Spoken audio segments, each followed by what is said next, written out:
बिस्मिल्लाहिर्रहमानिर्रहीम। स्टूडेंट्स, आज हम लोग फिर यूनिट नंबर 20 जिसका टाइटल है ऑल्टरनेटिंग करंट, उसी के टॉपिक्स पर, उसी के सेगमेंट्स पे बात करेंगे। इससे प्रीवियस वाले सेगमेंट्स के अंदर हम लोगों ने alternating current, peak current, peak voltage, average current यानी average alternating current, RMS effective जिसको वर्चुअल करंट भी बोला, वो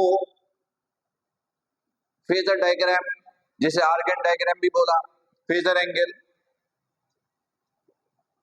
फिर हमने ये भी स्टडी किया कि जब एसी सर्किट के साथ रेजिस्टेंस इंक्लूड हो, क्या इंक्लूड हो? रेजिस्टेंस, तो करंट वोल्टेज क्या होगा। फिर हमने देखा कि पीक करंट कैसे निकलेगा। फिर हमने देखा कि जब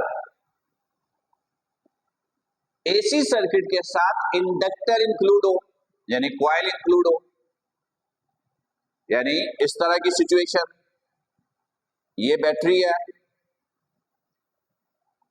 ये कॉइल अटैच्ड है,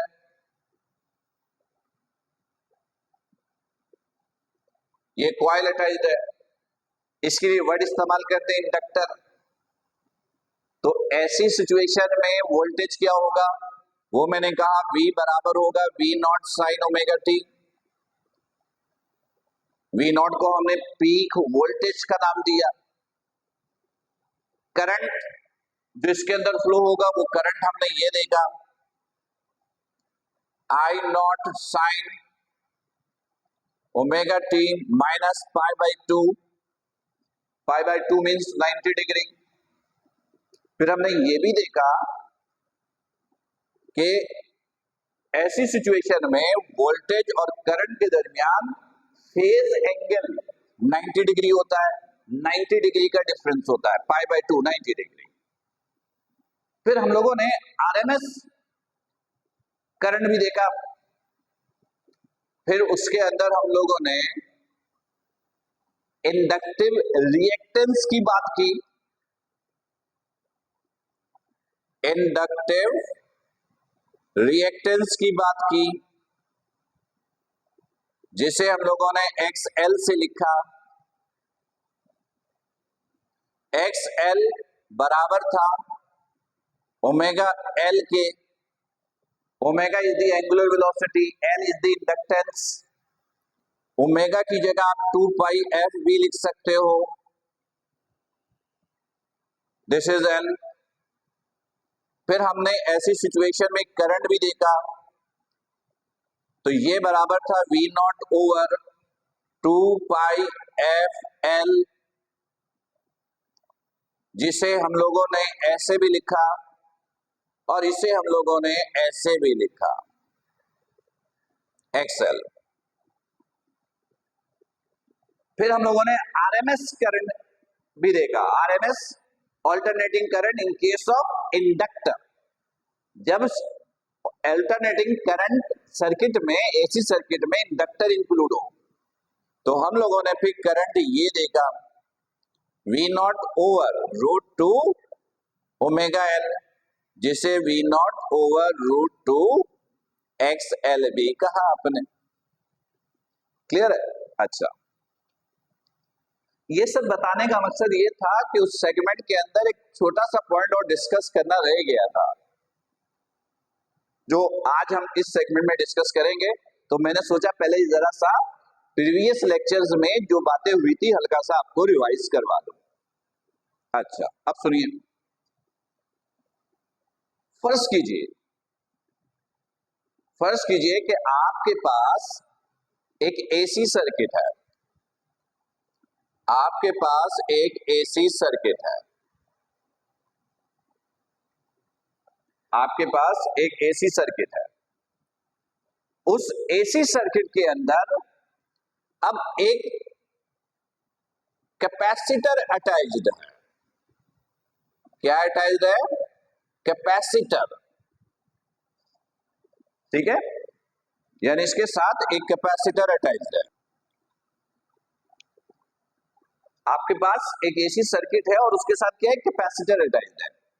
यानी आप इस तरह का सर्किट बोल सकते हो, ये बैटरी है और इसके साथ ये कैपेसिटर है, यानी पैरेलल प्लेट्स अटैच्ड है, ये अटैच्ड है, ये कैपेसिटर है, राइट। अच्छा, अब देखिएगा, एक वर्ड इस्तेमाल करेंगे यहां पर, capacitive reactance. Capacitive reactance, capacitive reactance को हम लोग XC से लिखेंगे। किससे लिखेंगे? XC से, सही है, XC से। और ऐसी सिचुएशन में XC याद रखिएगा, capacitive reactance. Capacitive reactance equal होता है रेसिप्रोकल ऑफ ओमेगा C के, ओमेगा C के, ओमेगा C के।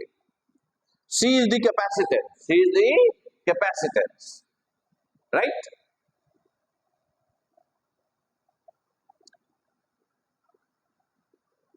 XC को आपने क्या बोला? Capacitive reactance which is the reciprocal of omega C. Omega is the angular velocity and C is the capacitance. तो अब आप इसको ऐसे लिखोगे, 1 ओवर ओमेगा की जगह 2 pi F and this is C, right. अच्छा, ये तो हमने देखा कि ये इक्वल किसके है। अब जरा देखिएगा कि वोल्टेज की बात करेंगे ना, जब एसी सर्किट के साथ कैपेसिटर अटैच्ड है तो वोल्टेज में तो कोई तब्दीली नहीं है, वो सीरीज और पैरेलल, सॉरी, इंडक्टर और कैपेसिटर दोनों के लिए सेम है, V not sine omega T. Current again 90 degree के फेज एंगल के साथ होगा, लेकिन ये प्लस में π/2, दिस इज 90 डिग्री।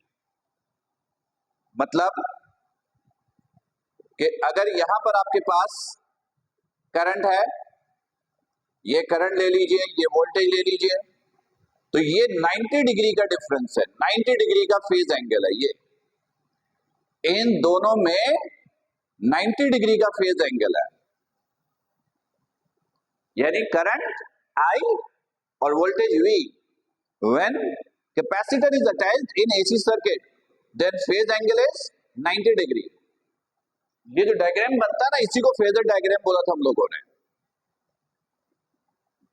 और ऐसी सिचुएशन में अगर आप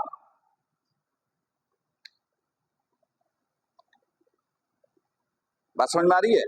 अच्छा, अब देखिए, ऐसी सिचुएशन में इसके अंदर जो करंट का फ्लो होगा ना, यानी ऑल्टरनेटिंग करंट, वो मालूम करने के लिए आप ये फॉर्मूला इस्तेमाल करेंगे, V not over 1 over omega C, 1 over omega C, ये ऊपर आया ये, तो I is equal to omega C, this is V not, तो I is equal to pi की जगह 2 pi F and this is C V not,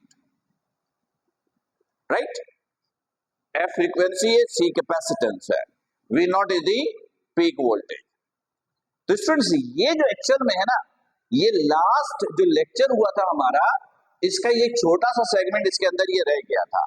तो मैंने सोचा कि पहले ये छोटा सा एक वीडियो बनाकर आपको दे दूं, ताकि जब एसी सर्किट के साथ कैपेसिटर अटैच हो जाए तो फिर आप करंट, वोल्टेज या कैपेसिटिव रिएक्टेंस, इन तमाम चीजों का मतलब समझ लें, ताकि जब हम इनका कॉम्बिनेशन स्टडी करें तो हमें बड़ी आसानी हो। यानी अगली सेगमेंट्स में हम लोग RLC सर्किट को डिस्कस करेंगे। RLC सर्किट मींस एक ऐसा सर्किट जिसमें रेजिस्टेंस भी हो, इंडक्टेंस भी हो और कैपेसिटेंस भी हो। तो उसके लिए ये सारी बेसिक इंफॉर्मेशन का होना जरूरी था, जो हम लोगों ने इस सेगमेंट में डिस्कस किया, राइट। अपना बहुत ख्याल रखिएगा। अस्सलाम वालेकुम।